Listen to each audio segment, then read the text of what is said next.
Lockouts in front and behind the back. Behind the back to be precise, and transitions between them. The concept of this is exactly the same as when doing the lockouts in front, so that you just swing inwards in front of you, and try to keep the planes as parallel to the wall in front of you as possible, or a viewer. Both poi make a downswing at the same time. 1, 2. Aside from that, you keep the hands at shoulder level, and you just turn behind the back. And exactly the same concept applies here too. Swing the poi same time, keeping the hands at shoulder level and all that. Now is the big question, how do you actually turn behind the back? For now, let's start with one poi. First of all, position your hand like in the usual lockout. So let's say you do it in front. And here's our right hand. Then you virtually do the backward weave. Here's the backward weave. Like this. And you can also turn the wrist palm up for simplicity. I turn the wrist because I hold the poi with the thumb and the index finger. And just swing the poi behind the back like this. Practice this for a while.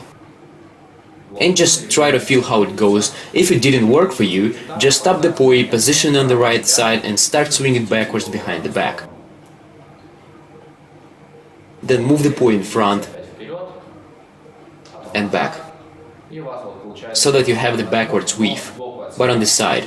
You stay facing the viewer and do the weave on the side without turning your body. And the same applies for the left hand. Swing the poi inwards. Well, if looking on the side, it's backwards, and the backward weave again. So this is the lockout behind the back. This is how it looks from the side.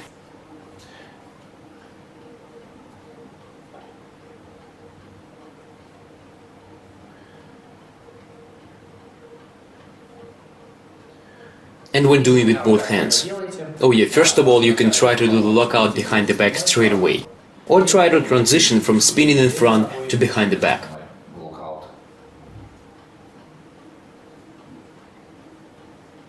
You can also do it in a row, here and there, and each hand is practically gonna be doing the backward weave, the backward 2-beat weave on each side, on a shoulder level. This variation is also possible, but this is not really what we are looking for. That was a lockout from a forward butterfly. You can also do it from the reverse, and it's exactly the same thing, but on the left side you've got the forward weave. Like this, the forward weave.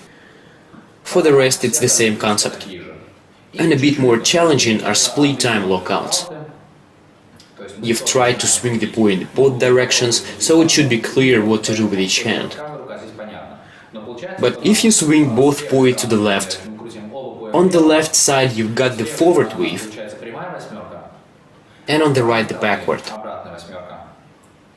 because both poi are swinging to the left. And to my mind, the most simple way to start doing lockouts is to just move the poi from swinging in front to behind the back. An important thing here to notice is that the poi are swinging split time, so that the balls meet in the center. You see, if you bring them toward each other, they will hit each other in the center. And exactly the same thing must happen behind the back, so that the poi are swinging in a way that the balls meet in the center. This just has to be felt, or do it in front of a mirror, in front of the body, and move both poi behind the back at once. You can even turn the hands so that the palms are facing upwards. It can have a certain effect on the move, and it could be easier for you to do this movement.